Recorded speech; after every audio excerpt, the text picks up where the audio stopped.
Esta es la sesión de temas selectos de filosofía antigua dedicada a Epicuro y la felicidad.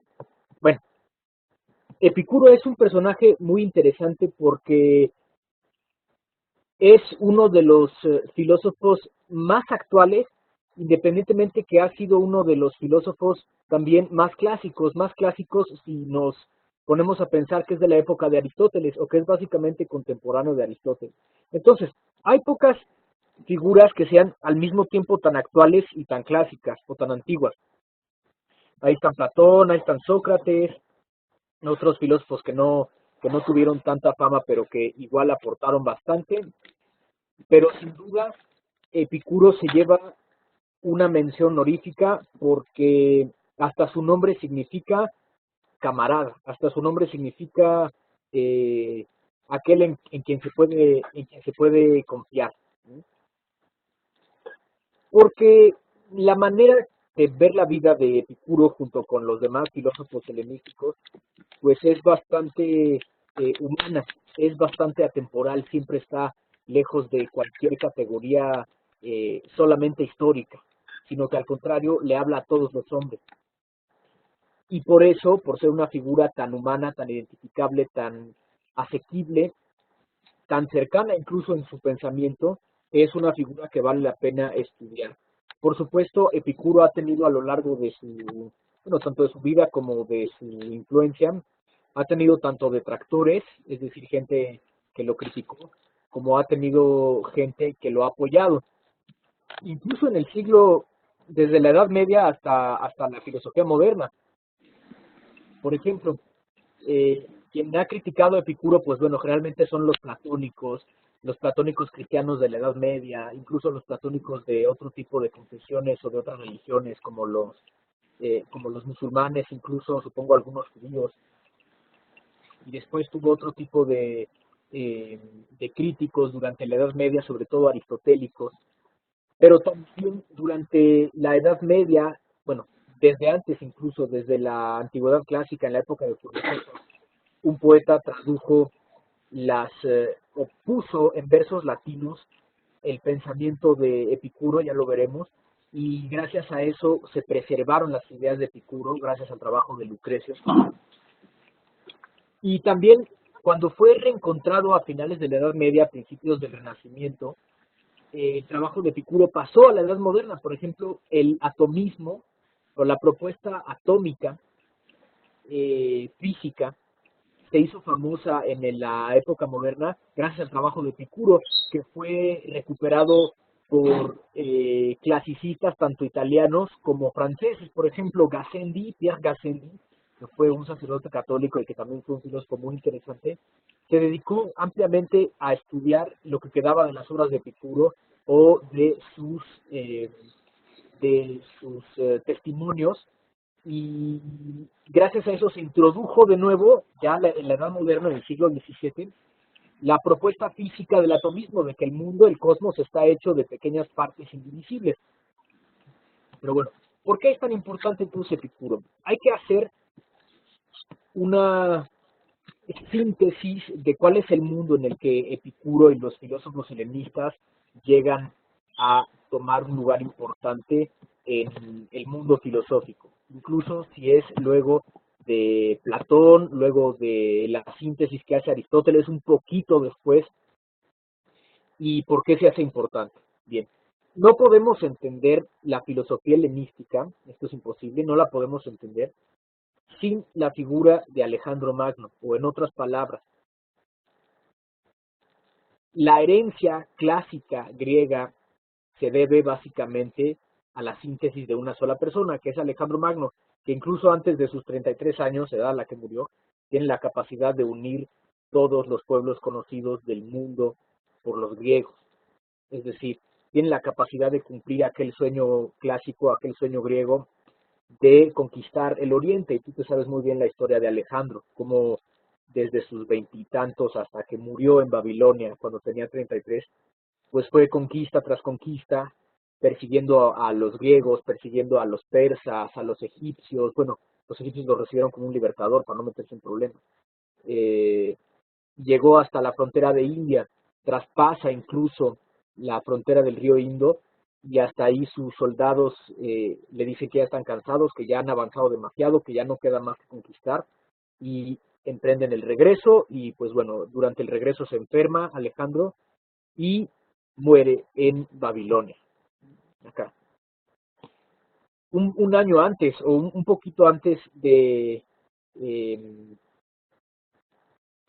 un poquito antes que muriera Aristóteles, como un año antes de que muriera Aristóteles. Es muy interesante. Aristóteles, su maestro, sí se enteró y vio la muerte de, bueno, no la vio, pero sí se enteró de la muerte de Alejandro Magno, y gracias a eso tuvo que huir Aristóteles de Atenas a, a Eubea, a Calcis, y allá murió con su familia, lejos de Atenas, pero pues en una de sus propiedades y tranquilo.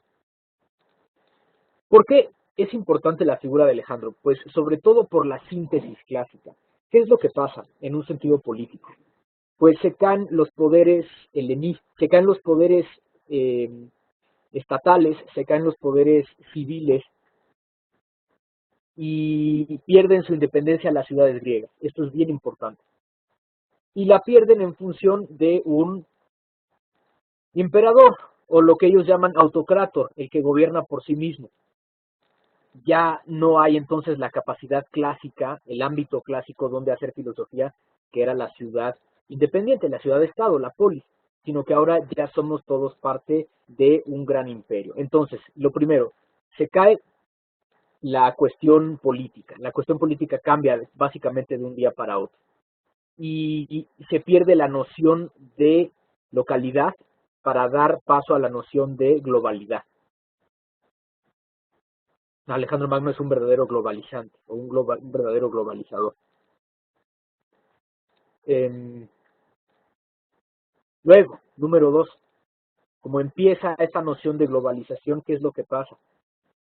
Se pierde o se cae de su pedestal la grandeza griega. No porque se destruya, al contrario, sino que se abre al diálogo con otras culturas. Lo que creía Aristóteles, por ejemplo, que los griegos son superiores a los bárbaros, a los persas, a los celtas, a los egipcios, es difuminado. Al contrario, la idea del imperio de Alejandro implica que toda la cultura del Mediterráneo y toda la cultura oriental no es más que la misma cultura, o que puede llegar a convertirse en un producto de exportación, a llegar a ser la misma. Entonces ya no importa que seas griego, porque realmente vales lo mismo que un judío, que un árabe, que un persa, que un indio, es lo mismo, exactamente lo mismo. Todos los hombres valen lo mismo, y en un sentido eso es una ganancia para la filosofía. ¿Por qué? Porque dejan de ser extrañas las propuestas que no son griegas. Dejan de ser extrañas las propuestas que estaban lejos, pues sí, lejos del mar Mediterráneo, o incluso del mar Egeo. Llegan a ser importantes, por ejemplo, las ideas egipcias, las ideas persas empiezan a tener un contrapeso, empiezan a tener un foro, las ideas judías, por ejemplo, las ideas indias también, y empiezan a llegar textos y a llegar ideas de muchos lugares. Entonces, se convierte la cultura en un caldo de cultivo, o en un caldo, digámoslo así, de recepción de todas las ideas del mundo. Y lo que hay que hacer es organizarlas, y lo que hay que hacer es, eh, ¿cómo decirlo?, dialogarlas. Para eso, ¿qué hay que hacer? Una gran biblioteca, que es por supuesto la Biblioteca de Alejandría, de una ciudad de las cerca de 20 que se llamaban todas igual Alejandría, que Alejandro Magno fundó a lo largo de su conquista del Oriente. Y ejemplo de esto, tú lo sabes muy bien, la Septuaginta. Eh, la Biblia griega es traducida del hebreo al griego por invitación de los Ptolomeos, de los reyes, la dinastía macedonia que empieza a gobernar en Egipto. Desde hacía mucho tiempo existía una comunidad judía bien importante en Alejandría. Incluso Cristo mismo seguramente vivió ahí, cuando se lo llevaron a la huida a Egipto, ¿no? Sus padres se lo llevan a la huida a Egipto, y seguramente él vivió ahí en Alejandría, en el barrio judío.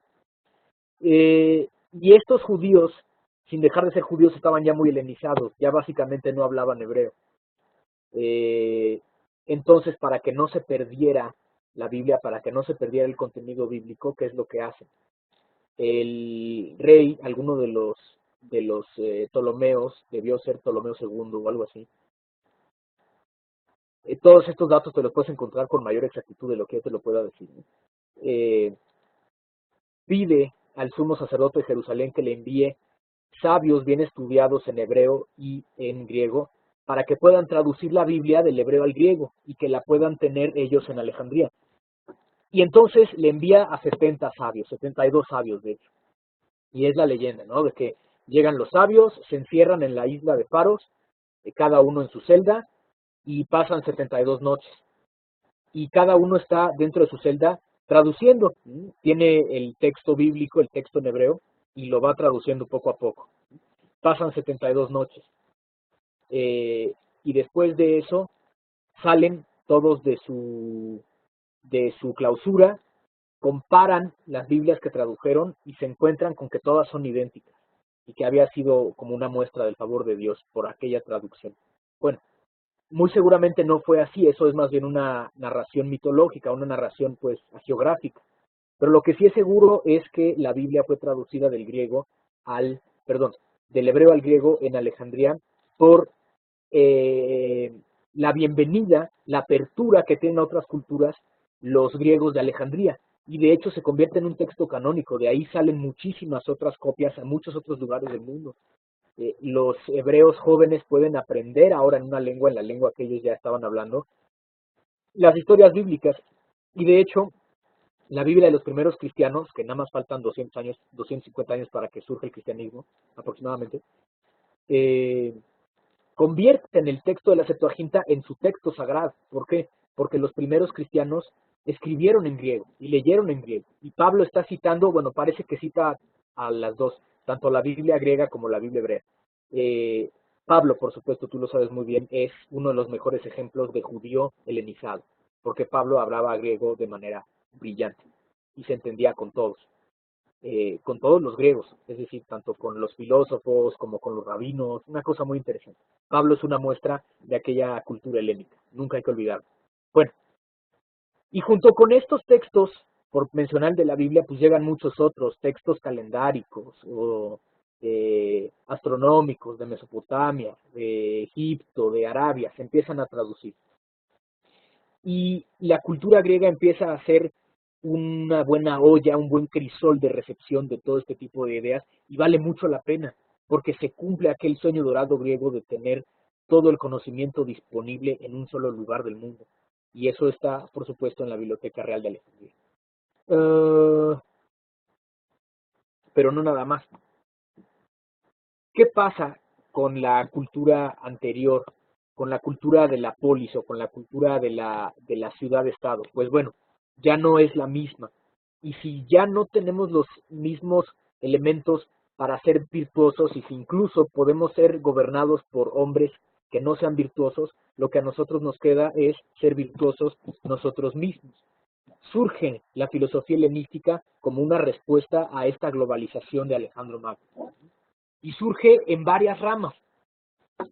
Hay varias escuelas helenísticas que tú conoces muy bien, que son, por mencionar las más importantes, la estoica, la epicúrea, la escéptica y la cínica.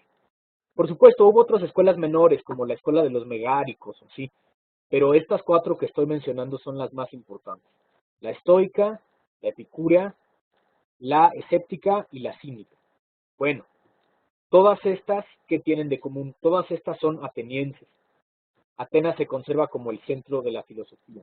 Incluso si ya existían escuelas anteriores, si existía la Academia de Platón, ya existía el gimnasio de la Academia. Estaba al oeste de Atenas. Existía también el Liceo. Es más, vamos a poner un mapa. Para que no digas que no soy cuate, vamos a poner un mapa. Nada más deja buscarlo. De haber pensado. Pero bueno, no importa. Ahorita lo ponemos.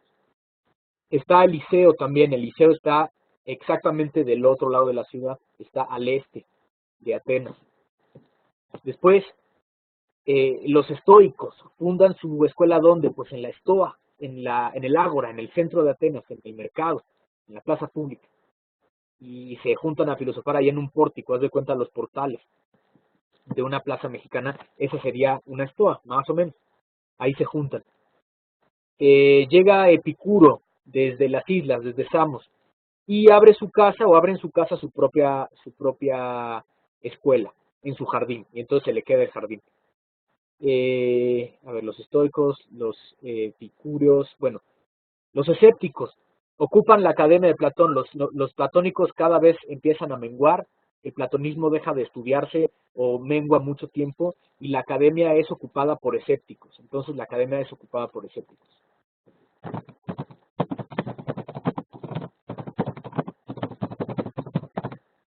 Y por último, está el gimnasio de los cínicos, que es el gimnasio del Quinosargues, el perro brillante. ¿Por qué? Pues porque ahí se reunían los cínicos a hacer filosofía, aunque no era un mandato, no era una cosa que fuera eh, regular, o que fuera, no regular, no que estuviera comandada, sino que simplemente ahí se reunían. Vamos a ver si nos aparece un buen mapa. A ver, aguanta.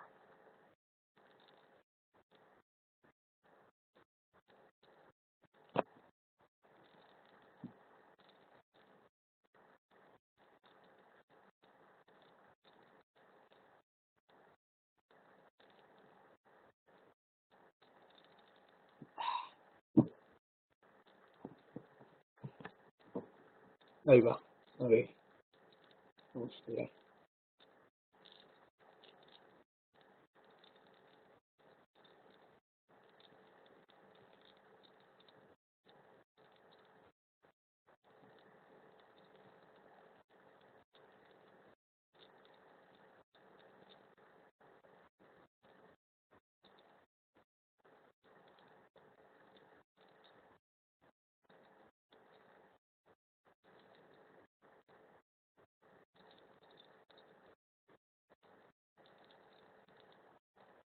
Vamos a ver.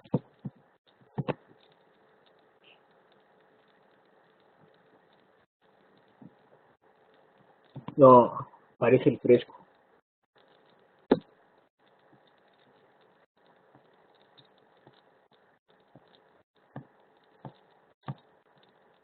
Uh,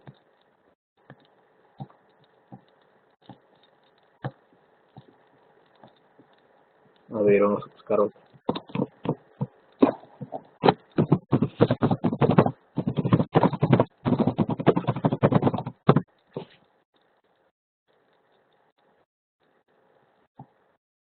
Ándale. ¿Sí?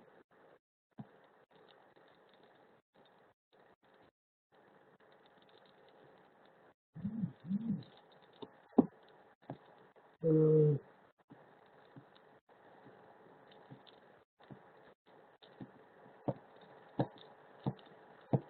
a ver, este no es un mapa, pero nos da una idea aproximada. Es una perspectiva.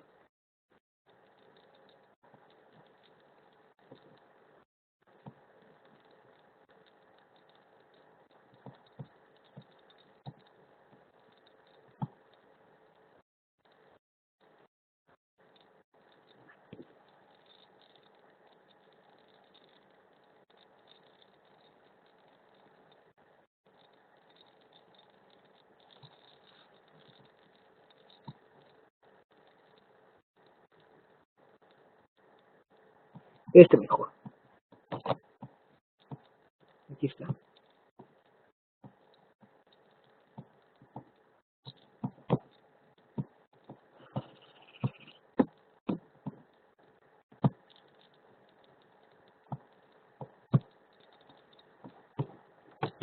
Ahí está.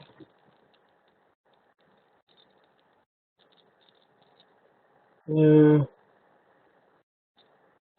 entonces, hay 4 escuelas nuevas, además de las 2 o 3 clásicas que ya existían. Recordemos, Sócrates nunca fundó ninguna escuela, pero Platón y Aristóteles sí.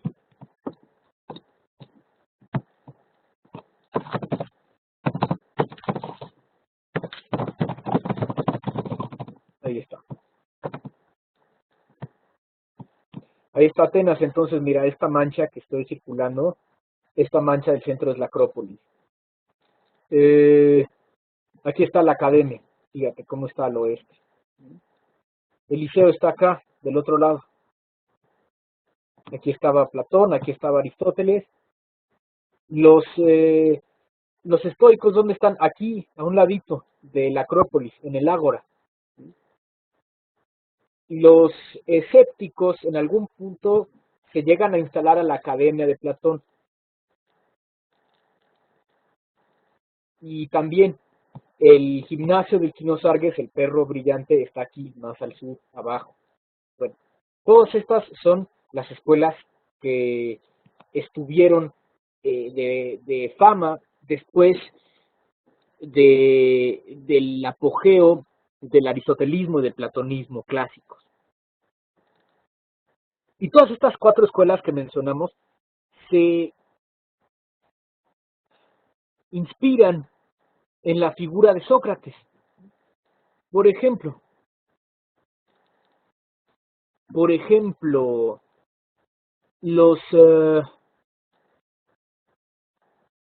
los estoicos se fijan en el Sócrates que resiste, en el Sócrates que aguanta, el Sócrates que es virtuoso y que tiene la capacidad de resistencia y que tiene la capacidad de ser excelente y de sobrepasar con su voluntad los problemas. Pensemos en Sócrates de Fedón, que ya está a punto de morir. Los epicúreos se inspiran en el Sócrates de la fiesta, en el Sócrates enfiestado, que sabe beber, que sabe administrarse, pero que no es esclavo de sus pasiones, sino que sabe administrarlas. Eso va a ser un elemento muy importante para Epicuro, ahorita lo veremos, en la cuestión de la administración de las pasiones, o la vida considerada como una administración, como un cálculo racional tanto de placeres como de dolores. Los escépticos se inspiran en la figura del Sócrates dudoso, el Sócrates que está siempre hace y hace preguntas, el Sócrates que se la pasa todo el tiempo molestando a la gente para sacarla de su seguridad, de su certeza, y por supuesto los cínicos se inspiran en la figura del Sócrates natural, o del Sócrates que vive según las reglas de la naturaleza y que pide muy poco y que básicamente anda desnudo, como los cínicos muchos andaban desnudos, o nada más les bastaba un manto para cubrirse. Eso vale la pena. ¿Qué es lo que pretenden las escuelas helenísticas? Pues bueno, superar el momento clásico y renovar la filosofía. Todas pretenden que la filosofía sea un tipo de terapia, sea un tipo de terapia de vida y sea un tipo de administración de la vida. Todas pretenden que eh, la filosofía se convierta en una portadora de paz para el hombre. Y hay tres grandes eh, términos en griego que nosotros podemos también poner aquí que nos lo recuerdan, que son los siguientes. Todas pretenden esto, estas tres cosas.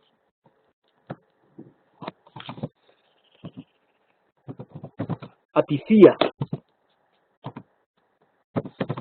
autarquía,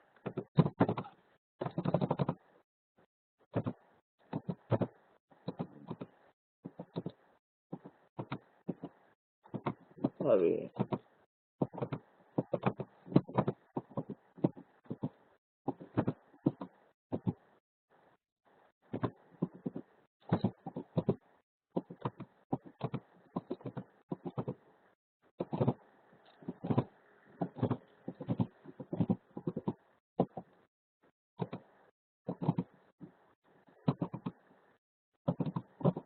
ahí está, autarquía y ataraxia.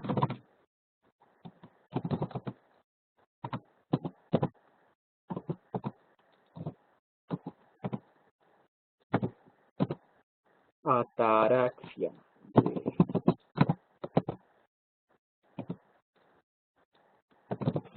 Ahí está.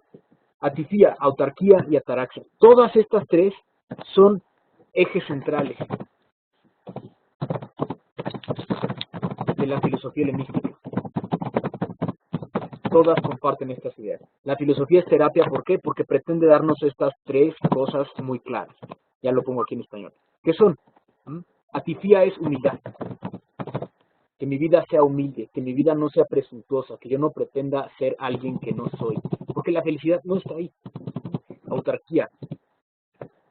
Una manera bella de traducirlo es autogobierno.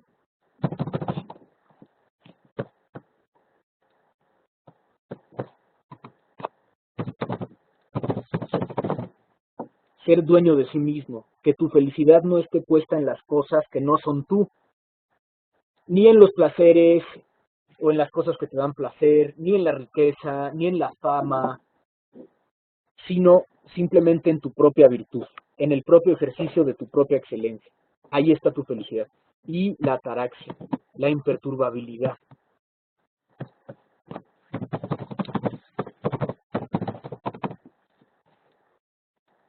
Que nadie te mueva el tapete, que nadie te haga perder tu paz. Si conservas estas tres, o si vas por la vida con estas tres actitudes principales, eh, ya con eso tienes la capacidad eh, de ir más feliz por la vida, o al menos de encontrar más paz y de no perder la calma, pues porque tus negocios se caen, porque de un día para otro puede venir un emperador y quitarte lo que tenías, o porque tu ciudad de un momento a otro es gobernada posiblemente por hombres malos, o porque perdiste tu fortuna, o porque te llevaron al ejército, o porque crees que ya no vales tanto porque a los ojos de todo el mundo los griegos son tan iguales como los demás pueblos de la tierra. Entonces, no te preocupes, la cuestión es esta, no te preocupes. La filosofía sirve para eso, la filosofía sirve para darnos la paz, la filosofía sirve para hacernos mejores, hacernos excelentes y darnos la capacidad de estar tranquilos. Todas las filosofías helenísticas, bueno, aquí están las otras por si lo quieren ver, ahí está. Atifía, humildad. Autarquía, autogobierno. Ataraxia, imperturbabilidad. Estas son tres ejes principales eh, de las filosofías helenísticas, sin importar cuál sea. Luego, las tres ven también que la filosofía es como un jardín. Se imaginan las cuatro escuelas helenísticas, se imaginan la filosofía como si fuera un jardín, como si las partes de la filosofía fueran como un jardín, donde hay un muro, hay un árbol y hay unos frutos. Los muros del jardín son la lógica o la epistemología, la ciencia cognitiva, digámoslo así, se encarga de darle una delimitación al conocimiento claro, eh, plausible, asequible, calificable y por tanto cierto. El muro de un jardín pues le da eso, seguridad. La lógica es como un muro de jardín, le da seguridad al jardín que está dentro, le da límites. La lógica también hace eso, da límites, da certeza. Después hay un árbol ahí dentro. Aquel árbol es la física. La física como eh, el estudio de la realidad del cosmos. La realidad del cosmos, el estudio del cosmos. Entonces, el estudio del cosmos hace que yo pueda saber las causas del cosmos. Y ya puedo saber cómo es y ya puedo estar en paz. Y entonces vienen los frutos. ¿Qué son los frutos? La ética. Lo que queremos en realidad es tener una reflexión de nuestra propia vida, de nuestras acciones, de nuestra felicidad. Y esos son los frutos de la física. La ética es un fruto de la física, es un fruto de la contemplación del cosmos, es un fruto de la contemplación de las causas del universo. Si sabemos las causas del universo, pues ya vamos más tranquilos, ya sabemos qué cosa esperar y qué cosa no esperar. Y eso nos habla bastante de lo que podemos hacer. Epicuro entonces, ¿quién es? Epicuro no es ateniense, Epicuro nace en Samos. Fíjate cómo es cercano a la época de Aristóteles, pero no es por completo contemporáneo de Aristóteles. nace en Samos entonces y viene a enseñar a Atenas. En el jardín de su propia casa, pues funda su escuela, y así se llama el jardín porque está dentro de un jardín. Y se convierte sobre todo en una escuela de vida comunitaria, o en una escuela donde todos tienen la vida en común, o que pasan mucho tiempo juntos. Y de hecho se convierte en una gran figura moral, en una gran figura como rectora, tanto así que algunos testimonios nos dicen que una regla de vida de los epicúreos es: haz todas las cosas o actúa siempre como si te estuviera viendo Epicuro, o como si te estuviera observando Epicuro, el maestro Epicuro. Entonces, lo que queremos hacer con esta vida, dice Epicuro, que es, pues básicamente dos cosas: acercarnos al placer y huir del dolor. La vida humana, que está siempre, constantemente llena de dolores, llena de preocupaciones, de angustias, es una vida miserable. Es una vida que no vale la pena ser vivida. Entonces, ¿qué hay que hacer? Bueno, fijémonos en lo, literalmente, en lo sabroso. Fijémonos en lo sabroso. Lo que hay que hacer es fijarnos en los placeres que constantemente sentimos, porque si de hecho nos fijamos en los displaceres o si nos fijamos en los dolores, vamos a ser miserables y nuestra vida será un suplicio. Entonces, ¿qué hay que hacer? Buscar que nuestra vida sea un cálculo de placeres, pero no de los placeres en el sentido en que sea exacerbado o en que sea desproporcionado, sino en el sentido en que sea en el sentido en que sea calculado, proporcionado. ¿Cuáles son los placeres buenos? ¿Los intensos? No. Los placeres buenos son los placeres calculados, proporcionados. Los placeres buenos son los placeres que nos da la tranquilidad del alma. Si de hecho apostamos por placeres eh, que nos hacen sentir mal posteriormente, como por ejemplo comer demasiado, beber demasiado, ejercer la sexualidad sin amor, sin compromiso, entonces sufriremos, dice Epicuro. Nuestra vida no pretende la intensidad, sino que al contrario, nuestra vida pretende tener un grado de placer no intenso, sino constante. Y si tenemos la vida como una consecución de placeres constantes, entonces vamos más tranquilos. Y entonces vamos más calmados. Y entonces podemos hacer mucho más cosas con mucha mayor tranquilidad que si pensáramos que toda la vida es suplicio.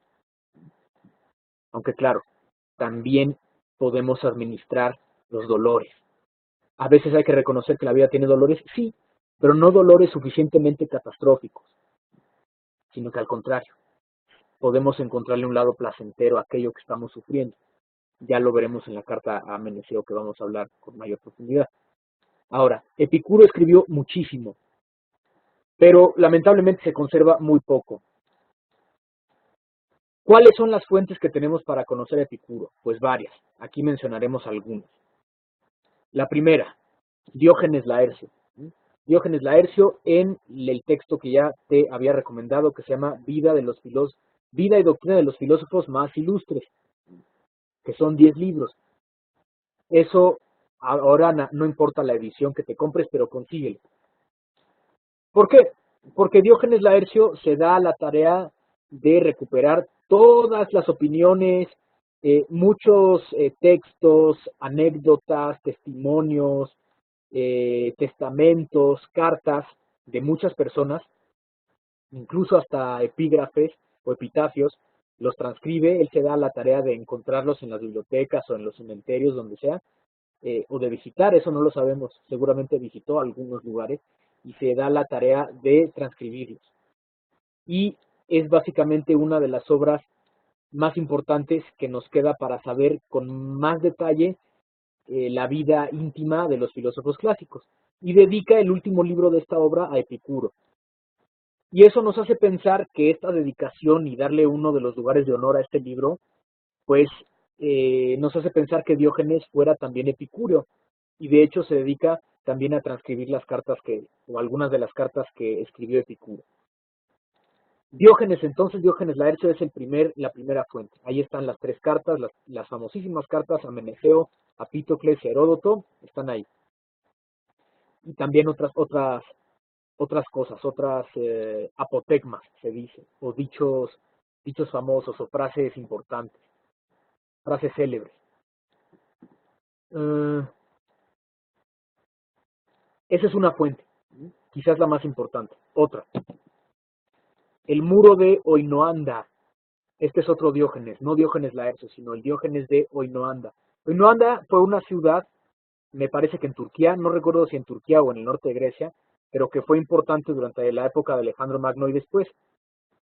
Y había un filósofo en esa ciudad que era Epicúreo y que quiso hacer público en textos breves las enseñanzas de Epicuro. Entonces lo que hizo fue en la plaza del pueblo, en la plaza de la ciudad, mandar inscribir los muros de las estoas, los muros de los pórticos, con algunos poemas o algunas propuestas filosóficas que provenían del pensamiento epicúreo. Y esto es un trancazo completamente, porque en los 70s, no sé si los 70s del siglo XX o del siglo XIX, no recuerdo, pero tú lo puedes buscar, se encontró esta ciudad, se encontró este muro, y entonces los filólogos empezaron a llegar, y los filósofos después, para copiar el texto que estaba ahí, traducirlo, y tener otra fuente más para estudiar el pensamiento epicúreo, que si de por sí era escaso, un descubrimiento de estos lo hace importantísimo. Y de hecho no se ha terminado de reconstruir y de salvar todo el muro de Oinoanda, que mandó a escribir este Diógenes de Oinoanda. Las otras, las que ya mencionamos, las cartas que recopila Diógenes Laercio. La carta Pitoclés, que son temas físicos, que son los átomos, el clinamen, que en realidad es un tema más bien cosmológico. No hay que tener miedo si sabemos que los átomos son libres y que los átomos están arrojados a, ¿cómo decirlo?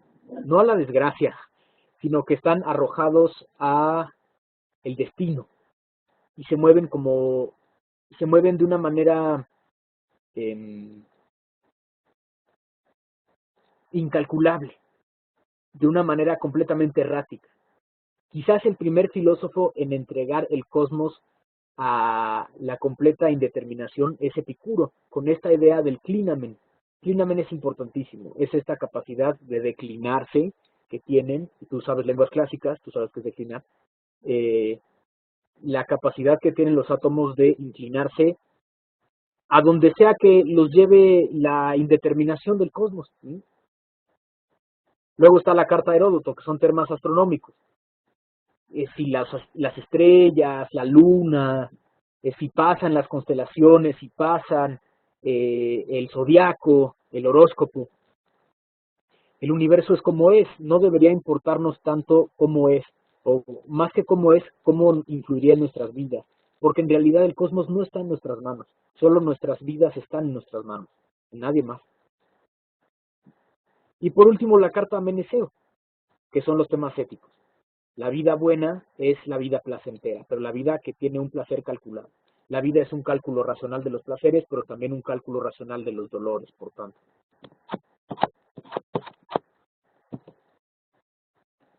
Otra fuente, el que ya habíamos mencionado, Lucrecio, Tito Lucrecio Caro, que fue un poeta latino de la época de César aproximadamente, el final de la República, se entera, estudia el pensamiento de Epicuro, seguramente perteneció a una escuela epicúrea en Roma, o en las cercanías, tanto como Cicerón en esta época también estaba en contacto con este tipo de pensamiento, y conoció estos pensamientos y los puso en metros latinos, los puso en poesía latina. Eso hizo que se conservaran mejor.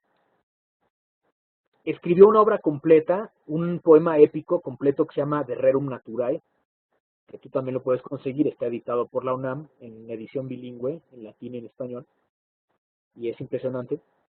Y ahí está recopilado, es una de las mejores fuentes del pensamiento epicúreo. La lógica, la física, la ética, está todo ahí. Retoma las ideas atomistas de Demócrito de Leucipo. Y este texto se convierte en tan famoso que después la Edad Media lo asume Los monjes cristianos en algún punto lo copiaron, lo encontraron y lo copiaron. Después se quedó un buen tiempo olvidado en una abadía en Suiza, la abadía de San Galo, y en el siglo XV lo encontró un sabio italiano. Y este sabio italiano, Niccolò Picciolini, algo así, no me acuerdo bien el nombre, lo rescata, lo edita, lo cura el texto, cuida el texto y lo divulga por Europa y entonces lo vuelve a poner en circulación. Después, este tipo de ideas epicúreas, sobre todo de ideas físicas, pero también ideas éticas, van a ser conocidas en la modernidad, como por ejemplo por Pierre Gassendi y los franceses del 17. Descartes, que estuvieron en constante pugna, Descartes y Gassendi, Mersenne, el padre Mersenne, Pascal, por supuesto, y toda la gente de París, los lógicos de Port Royal, etc. Se pone de nuevo el pensamiento epicúreo de moda, gracias a que Tito Lucrecio Caro lo tradujo al latín. Y por supuesto, lo más importante, o una de las cosas más importantes, la villa de los papiros en Herculano. Esta villa de los papiros pues era una villa de descanso, era una mansión de descanso donde iban los nobles romanos. Era el suegro de Julio César, era dueño de esta casa y tenía una biblioteca. Pero un buen día pues hizo erupción el monte Vesubio y toda la casa terminó de un trancazo, sepultada en toneladas de ceniza volcánica. Y lo que pasa es que dentro de la casa había una biblioteca, y dentro de la biblioteca había textos de Epicuro, y esos textos se conservan.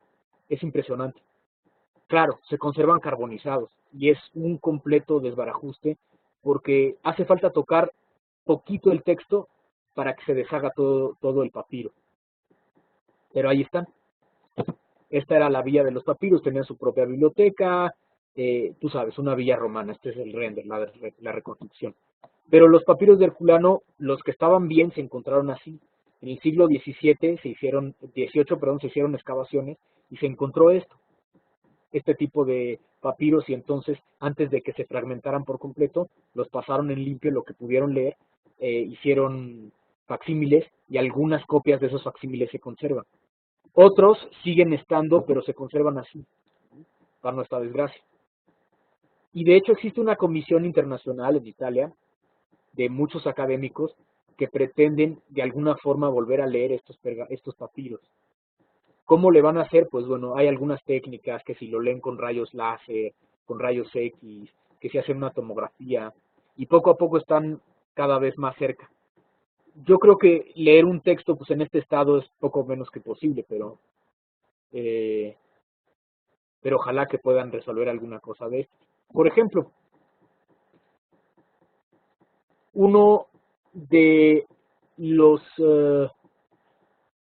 apotegmas más famosos del epicureísmo es el tetrafármacon o la cuádruple medicina, que se conserva así, se conservó de esta manera en un papiro de Herculano.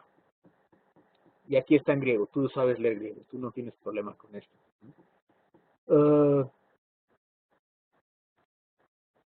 ¿Y qué significa esto? ¿Para qué son la cuádruple medicina o el cuádruple fármaco, el cuádruple medicamento? ¿Para qué lo queremos? Pues muy sencillo. ¿Para qué? Para recordarnos constantemente que la vida no es un lugar de tormento, sino que al contrario, la vida es un lugar de tranquilidad, de calma, de goce, incluso si algunas veces hay dolor. Y para eso hay que recordar 4 ideas principales, que son, digamos, 4 ideas fundamentales de la ética epicúrea del cálculo racional de los placeres, que son estas. Fíjate, vamos a tratar de leerlo aquí. Dice, Aphobon ho theos, en el texto dice, en el manuscrito dice, fíjate, Aphobon ho theos. ¿Sí ves? Aphobon ho theos, es decir, no temas a Dios o a los dioses. Voy a leerlos primero y ahorita los explico. Después, Anipopton ho thanatos. Aquí nos quedamos. Aquí había una Y, an i popton ho thanatos. No te dé miedo la muerte o que te sea indiferente la muerte. Luego, kai tagathon men eucteton. Aquí está. Kai ta tagathon men eucteton. Aquí estaba la ni, pero se rompió el papiro. ¿Qué significa esto? Kai tagathon men eucteton. El bien es fácil de conseguir, el bien es asequible. Y lo último, to de deinon eucartereton. Aquí nos quedamos. To de deinon eucar, no está la ro, pero hay que imaginarla, eucartereton. To de deinon eucartereton. Lo terrible es fácil de soportar. Aquí viene. No temas miedo o no tengas miedo a Dios. ¿Por qué? Por dos cosas. Si Dios o los dioses no existen, no te preocupes, no te pueden hacer nada. ¿Por qué? Pues porque no existen. Ahora, si los dioses o si Dios existen, tampoco te preocupes. ¿Por qué? Porque los dioses son perfectos. Y si son perfectos, no tendrían que preocuparse por los problemas de alguien tan pequeño y tan imperfecto como tú. Si los dioses existen, no te preocupes de ellos porque están ocupados con sus cosas. Son felices y son virtuosos. No nos importa tanto que los dioses existan, dice Epicuro, pues en realidad no lo sabemos, pero si existen, a nosotros no nos da tampoco tanto. Luego, anipopton jotánatos, no tengas miedo a la muerte. ¿Por qué? Muy sencillo, porque cuando la muerte tuya está, tú ya no estás. Y cuando tú estás, la muerte no está. Entonces nunca se van a encontrar. ¿Por qué le tendrías miedo a algo que nunca vas a presenciar? Luego, Kaitagaton men euteton. El bien es fácil de descubrir, o el bien es fácil de encontrar, es asequible. ¿Cómo? Pues fíjate en los placeres que tienes, fíjate que estás respirando, que estás sintiendo, que estás viendo, que estás vivo. Fíjate en los detalles. Igual que estás sentado cómodamente y no te has dado cuenta, que estás con tu familia, que estás en tu casa, estás en un lugar excelente. Todedeinon eucartereton. Lo terrible es fácil de soportar. Oye, que me duele una muela, que me duelen los ojos, me duele la espalda. Pues bueno, sí, reconoce que te duele, pero no es un dolor terrible. ¿Por qué? Porque si el dolor lo sientes presente, pero no es tanto, pues bueno, muy fácil, no lo hagas tan presente. Manéjalo. Y si el dolor es demasiado intenso, pues te mata y ya. Y entonces vuelves al número 2. Estos 4 medicamentos o estos 4 fármacos son fáciles de seguir y están puestos de una manera en la carta Meneceo, que es lo que quiero que leamos nosotros.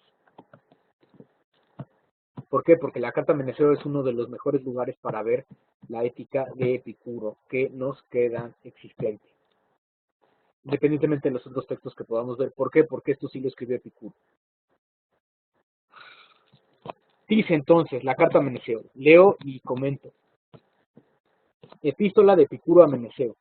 Epicuro saluda a Meneceo.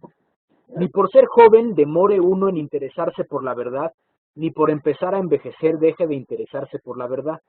Pues no hay nadie que no haya alcanzado ni a quien se lo haya pasado el momento para la salud del alma. Es decir, hacer filosofía es importante para todos, tanto para el joven como para el anciano. ¿Por qué? Porque a todos nos interesa la vida feliz. La vida feliz solo la podemos tener con la vida de la verdad, no de una manera diferente. Esa es la salud de nuestra alma, conocer la verdad y tener placer. Y quien asegura o que todavía no le ha llegado o que ya se le ha pasado el momento de interesarse por la verdad, es igual que quien asegura que todavía no le ha llegado o que ya se le ha pasado el momento de la felicidad. Tú piensas, soy demasiado viejo para ser feliz, pues no, ¿verdad?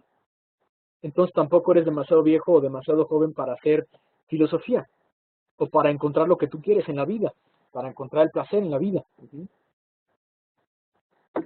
De modo que debe interesarse por la verdad tanto el joven como el viejo, aquel para al mismo tiempo que se hace viejo rejuvenecerse, en dicha por la satisfacción de su comportamiento pasado, y este para al mismo tiempo que es viejo ser joven por su impavidez ante el futuro.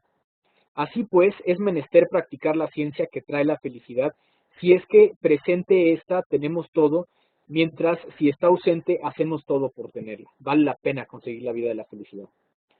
Los consejos que continuamente he venido dándote en mis cartas, practícalos y cúmplelos, interpretando que esos son los elementos básicos de una vida hermosa. Ante todo, considera que Dios es un ser inmortal y feliz, como así fue grabada en el alma de todo el mundo la idea de Dios. Fíjate, Epicuro piensa que el mundo sí es factura de Dios, o que sí está hecho por Dios. Fue grabada en el alma de todo el mundo la idea de Dios. Y no la apliques, o que nosotros tenemos la idea de Dios en nuestra alma, y no le apliques ningún concepto extraño a su inmortalidad, ni ninguno impropio de su felicidad. Es decir, no pienses que Dios es infeliz, o que Dios hace cosas que le quitarían su infelicidad. Al contrario, da por buena para con él toda idea que sea capaz de conservar su felicidad unida a su inmortalidad. Los dioses en efecto existen, pues su identificación es clara, pero no son como el común de las gentes se los imagina, puesto que no los mantienen a salvo de objeciones al considerarlos como los consideran. E impío es no, e impío es no el que desbarata los dioses del común de las gentes, sino el que aplica a los dioses las creencias de que ellos tienen el común de las gentes. No pensemos que Dios es, o que los dioses son como nos los pintan, que están todos iracundos y que pueden vengarse, o que pueden aparecérsenos a la mitad del camino y espantarnos. No, los dioses son inmortales, son felices y son perfectos. No tengas miedo de los dioses. De hecho, es impío pensar que los dioses se ocuparían de cosas menos valiosas de su inmortalidad, o que su inmortalidad. Pues no son prenociones, sino falsas suposiciones las declaraciones del común de las gentes sobre los dioses, concepción de los dioses de la que se derivan los más grandes daños para los que tienen de ellos una mala interpretación, y los más grandes bienes para los que tienen buena, pues familiarizados en todo momento con sus propias virtudes, aceptan a los que son iguales a ellos, considerando, perdón, cosa extraña, todo lo que no es así. Acostúmbrate a pensar que la muerte no tiene nada que ver con nosotros, porque todo bien y todo mal radica en la sensación, y la muerte es la privación de la sensación. Fíjate, todo bien o todo mal lo identifica Epicuro con la capacidad de sentir. El bien es la capacidad de sentir placer, el mal es la capacidad de sentir dolor. Ojo, esta es una de las cosas criticables a Epicuro, por supuesto. ¿Por qué? Porque hay cosas buenas que implican cierto dolor, como parir. Parir es bueno, pues sí, pero parir duele. O donar sangre duele, pues sí, pero es bueno. O ir al dentista a sacarse una muela es bueno, sí, sí es bueno, si no se te pudre la boca. Entonces vas y te sacas con el dentista una muela, va a doler, sí, pero a final de cuentas tendrá cierto placer. Y será bueno. Fíjate, esa idea. De ahí que la idea correcta de que la muerte no tiene nada que ver con nosotros hace gozosa la mortalidad de la vida. ¿Por qué? Pues porque se me quita el peso aquel de que yo estoy esperando todo el tiempo el momento de mi muerte. Pero ojo, nunca está de más estar siempre preparado para morir, siempre, siempre, siempre. Eh, no porque añada un tiempo infinito, sino porque quita las ansias de inmortalidad. Cuando me doy cuenta, de que yo no soy inmortal en este cuerpo, pues voy más tranquilo. ¿Por qué? Porque entonces ya puedo pensar, bueno, al fin, al menos el dolor no va a durar toda la vida, o al menos la incertidumbre no durará toda la vida, o la angustia. Fíjate cómo Epicuro le ve el lado positivo. Pues no hay nada temible en el hecho de vivir para quien ha comprendido auténticamente que no acontece nada temible en el hecho de no vivir. Es decir, no pienses que el no vivir es un castigo. ¿Por qué? Pues porque no sabemos qué sea, o simplemente porque no tenemos existencia. Claro, un platónico diría, no, qué horror.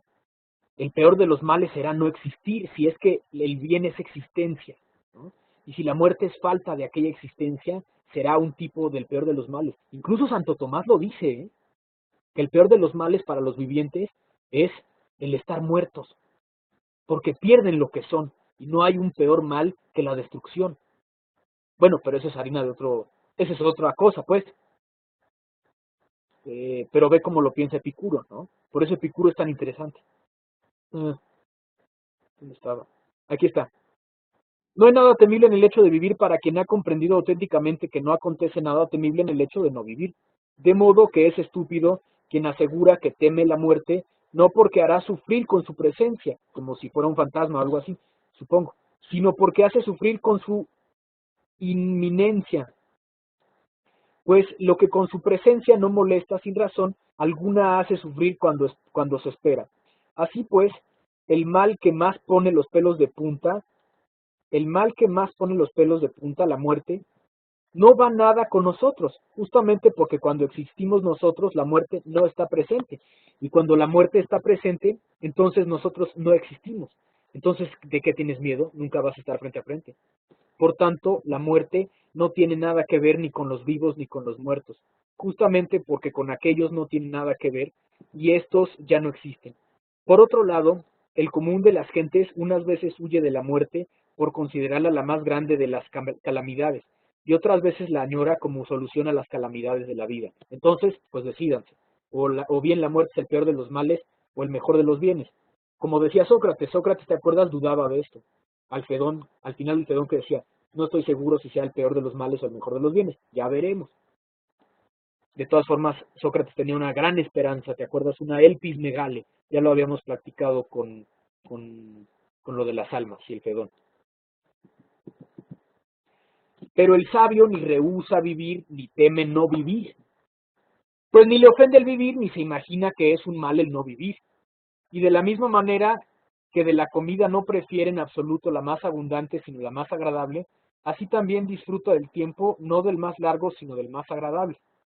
El que exhorta al joven a que viva bien y al viejo a que termine bien, es necio no solo por lo apetitoso de la vida, sino también por el entretenimiento para vivir bien y para morir bien, es el mismo. Pero es mucho peor incluso el que asegura, hermosa cosa es no haber nacido, y de haber nacido franquear lo antes posible las puertas del Hades. Es como aquel que pide ya morirse para terminar con la vida y terminar con los sufrimientos. Bueno, yo diría algo así.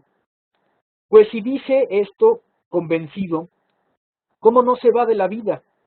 Ya que esa solución está a disposición suya si es que era cosa firmemente decidida por él. Y si lo dice por hacerse el gracioso, resulta un estúpido, para quienes no lo admiten. Debemos recordar que el futuro ni es nuestro totalmente ni totalmente no nuestro, para que ni lo aguardemos como que inexorablemente llegará. O sea, si llega el futuro, qué bueno, si no, no era tuyo, no te preocupes. Ni desesperarnos de él como que inexorablemente no llegará. Si no llega, pues tampoco te preocupes, no era tuyo. Lo único que es tuyo es el presente. Por eso, no tengas miedo de perder lo que todavía no existe. Y sin embargo, ¿cuánto sufrimos por lo que no existe como el futuro, tanto como por lo que ya no existe como el pasado? Fíjate, esto es bien agustiniano, ¿eh? Agustín lo piensa de esta manera. Estas reflexiones están presentes, creo yo, cuando Agustín piensa sobre el tiempo. ¿Por qué? Porque Agustín asimiló todo esto a través de Cicerón y a través de muchos otros. De Jerónimo también, seguramente. Jerónimo, acuérdate, estudió con Donato. Y Donato era un gran gramático, pero también un hombre de letras. O de Victorino, pero Victorino más bien leyó a los platónicos. O de otras fuentes, pues. Debemos darnos cuenta por un acto de reflexión de que los deseos unos son naturales y otros vanos. Por ejemplo, unos deseos naturales, comer, beber, la sexualidad, y otros vanos, tener tener un Mercedes, traer ropa de marca, ir de vacaciones todos los años a Europa. Pues no, eso es vano, no es natural, ¿verdad? Da placer, claro, pero no es natural como comerte un buen taco de frijoles, ¿no? O beber un vaso de agua. Unos son naturales y otros vanos, y que los naturales unos necesarios y otros naturales sin más. y que los necesarios, unos son necesarios para la felicidad, otros para el bienestar del cuerpo y otros para la propia vida, como por ejemplo, hay algunos placeres naturales y necesarios, sí, por ejemplo, comer, beber, hay placeres que son naturales y no necesarios como el sexo. ¿Por qué? Pues porque nadie se muere de no tenerlo, ¿no? Pero es bueno para seguir reproduciendo la especie. Y hay otros que no te pasa nada si no los tienes. Si no tienes un kilo de oro, si no tienes un Mercedes, si no tienes una propiedad en las lomas, pues no pasa nada. Pues una interpretación acertada de esta realidad sabe condicionar toda elección y repulsa a la salud del cuerpo y a la imperturbabilidad, fíjate, del alma, ya que este es el fin de una vida dichosa. ¿Cuál es el fin de una vida dichosa? La imperturbabilidad del alma, importantísimo. Quien sea que te robe tu paz ya te robó tu felicidad. Y eso qué horrible es, porque es tan fácil de dar si no lo sabemos cuidar. Ah, claro, si es que pones tu felicidad en cosas que no son tuyas, tus bienes, tu fama, tus placeres, no son tú. Pierdes tu libertad cuando das eso así de gratis. Mm. Pues todo lo que hacemos, lo hacemos por esto, para no sentir dolor ni temor. Esto es de lo que nos estamos apartando. Y una vez que este objetivo se cumple en nosotros, se disipa todo tormento del alma, al no tener la persona que ir en busca de algo que le falta, ni buscar otra cosa con la que se completará el bien del alma y del cuerpo, y el del cuerpo, pues tenemos necesidad de gozo solo en el momento en que sentimos dolor, por no estar con nosotros el gozo. Pero cuando no sintamos dolor, ya no estamos necesitados de gozo. Es decir, no es lo mismo tener gozo que tener falta de gozo que tener dolor. Tener dolor es malo, tener gozo es bueno, pero no tener dolor también es bueno. ¿Sí me explico? Es una cosa que es más bien indiferente y es simplemente una cosa que hay que saber administrar. Por esta razón afirmamos que el gozo es el principio y el fin de una vida dichosa. La hedoné, aquí lo traduce, estoy casi seguro de que es hedoné, como gozo. Ojo, no es lo mismo gozo que placer, como placer intenso o placer eh, desproporcionado, sino que es otro tipo de cosa. Más proporcionado, pero también gozoso, también placentero, pero no a lo bestia. Pues hemos comprendido que ese es el bien primero y congénito a nosotros, y condicionados por él, emprendemos toda elección y repulsa, y en él terminamos al tiempo que calculamos todo bien, por medio del sentimiento como si fuera una regla. Y en razón de que ese es el bien primero y connatural a nosotros, ¿que cuál? El gozo. Por eso mismo tampoco aceptamos cualquier gozo, sino que hay veces que renunciamos a muchos gozos cuando de estos se derivan para nosotros más dolores que gozos. Es decir, cuando algunos placeres nos traen consecuencias más bien implacenteras, podemos y conviene mejor renunciar a ellos, como el exceso de alcohol, la desproporción de la intimidad, el exceso de comida, eso pues, nos va a traer, ¿cómo se dice? Nos va a traer eh, dolor. Entonces lo mejor es apartarnos de eso, saber cuándo poner nuestra medida.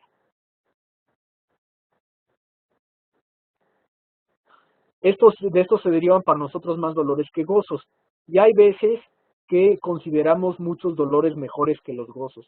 Concretamente, cuando tras haber soportado durante mucho tiempo los dolores, nos sigue un gozo mayor.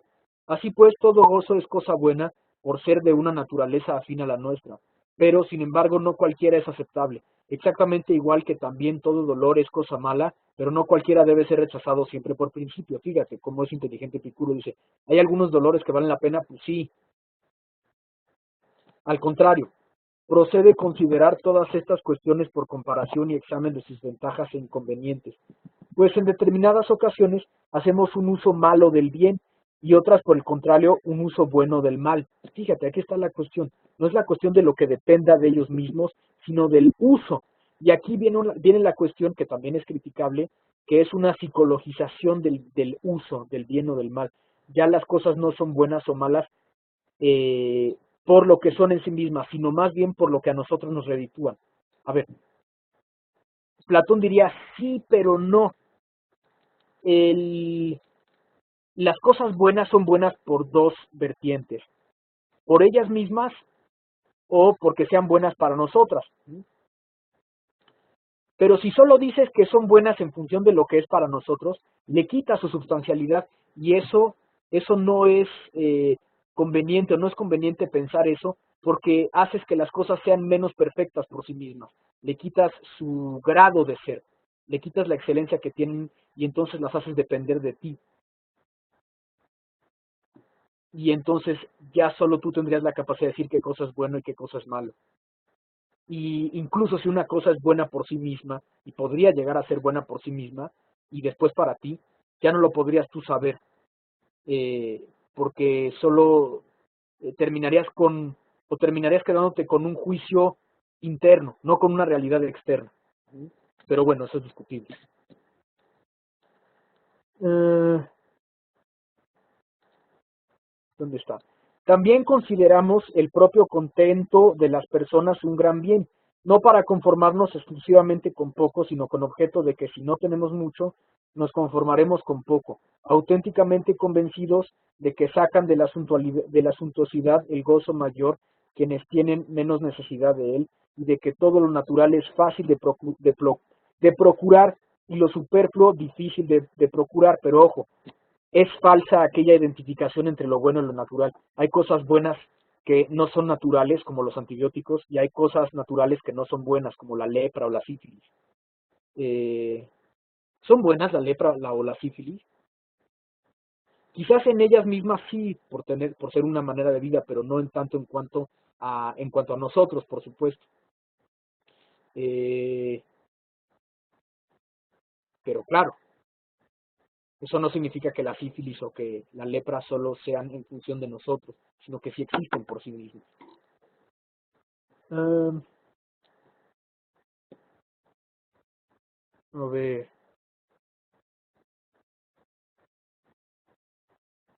Y los gustos sencillos producen igual satisfacción que un tren de vida suntuoso, siempre y cuando se ha eliminado absolutamente todo lo que hace sufrir por falta de aquello. El pan y el agua procuran la más alta satisfacción cuando uno que está necesitado de estos elementos los logra. Así pues, el habituarse a un género de vida sencillo y no suntuoso es un buen medio para rebosar de salud. O sea, no creas que la vida que está diciendo Epicuro es la vida llena de placeres refinados, sino de placeres naturales, fáciles de encontrar.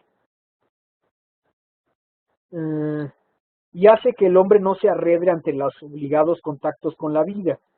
Es decir, si te, si te haces propicios o si te haces cercano a los refinamientos, pues vas a ser más, o vas a perder fortaleza y no lograrás dominar o administrar tu vida de una manera virtuosa. A final de cuentas, lo que pretende Epicuro es también la virtud del cálculo de los placeres. Y nos dispone mejor hacia lo suntuoso cuando después de una falta prolongada nos acercamos a ello y nos hace intrépidos ante el azar. Así pues, cuando afirmamos que el gozo es el fin primordial, no nos referimos al gozo de los viciosos y al que se basa en el placer, como creen algunos que desconocen o que no comparten nuestros mismos puntos de vista o que nos interpretan mal, fíjate cómo está viendo a sus detractores, sino al no sufrir en el cuerpo ni estar perturbados en el alma. Aquí los estoicos dirían, sí, tienes razón, nosotros también buscamos aquella imperturbabilidad y aquella falta o aquella capacidad de no sufrir. Pero un estoico diría, pero si hace falta sufrir, sufriremos por nuestra propia virtud. No nos dolerá o digamos, o si nos duele, seremos capaces de administrarlos. No porque huyamos del dolor, sino porque somos dueños de nosotros mismos.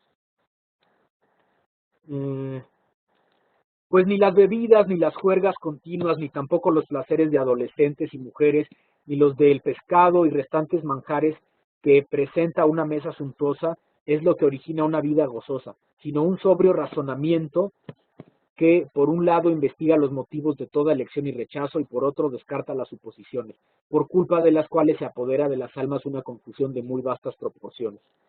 El principio para lograr todo esto y el bien más grande es la sensatez, es decir, la prudencia, la capacidad de cálculo. Por lo cual, bien más preciado que el mismo amor a la verdad resulta la sensatez. porque ¿de qué sirve el amor a la verdad sin sensatez? De la que se derivan todas las demás virtudes, porque enseña que no es posible vivir gozosamente sin hacerlo sensata y hermosamente y de forma justa, ni tampoco sensata y hermosamente y de forma justa, perdón, sin hacerlo gozosamente. Pues las virtudes están unidas por principio al hecho de vivir gozosamente, y el hecho de vivir gozosamente es inseparable de ellas. ¿De qué? De las virtudes. Es virtuoso el que goza y es gozoso el que es virtuoso. Fíjate qué interesante. Porque ¿quién crees que es mejor que quien tiene una idea piadosa de los dioses y se encuentra en todo momento sin miedo a la muerte y ha considerado cuál es el fin que atiende la naturaleza y entiende que el colmo de los bienes es fácil de conseguir y de procurar y que el de los males exige escaso tiempo y trabajo y que se sonríe del ser introducido por algunos como tirano de todas las cosas, el destino?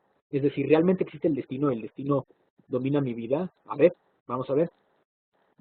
Ese rechaza la opinión de los que sostienen que unas cosas suceden por necesidad, que otras son fruto del azar y que otras dependen de nosotros, porque ve que la necesidad no da cuenta de los hechos que se le atribuyen y que el azar es inestable, mientras que lo que depende de nosotros está libre de imposiciones de amo, por lo cual es natural que a lo que dependa de nosotros le acompañe como un doble reproche de alabanza. Porque era mejor atenerse a la explicación mítica de los dioses que ser esclavo del destino. Es mejor historia la de los dioses, ¿no? Propugnado por los naturalistas, pues aquella subraya la esperanza de ofrecer disculpas a los dioses tributándoles honores, y en cambio el destino contiene en sí una necesidad inexorable. Y al no tomar al destino por un dios, como la mayoría de las gentes considera, pues nada es hecho por Dios a tontas y a locas, ni tampoco por causas de todas las cosas dada su condición inestable, pues no cae en la incoherencia de creer, por un lado, que no es aportado por éste para una vida dichosa de los hombres, bien o mal alguno, y de creer por otro que sí son suministrados por él los principios de grandes bienes o malos. Considera que es mejor errar por atenerse a la razón que acertar por no atenerse a la razón, pues en los hechos humanos es mejor que hiere el juicio que ha sido bien examinado antes que resulte correcto el examinado mal por culpa de éste. Así pues, practica de día y de noche estas enseñanzas y las afines a estas contigo mismo y con las que sea y con el que sea igual que tú, y jamás ni en la vida real ni en los sueños estarás preocupado, sino que vivirás como un dios entre los hombres. Eso es lo que quieren los filósofos helenistas, ser un dios entre los hombres. Pues no se parece nada a un ser que tiene una vida mortal el hombre que vive en medio de bienes inmortales, que son ¿qué? Pues esto que ya habíamos dicho, la imperturbabilidad, la ataraxia, el placer constante, la paz de sí, el dominio de sí. Y hasta aquí la carta a Meneceo de Epicuro.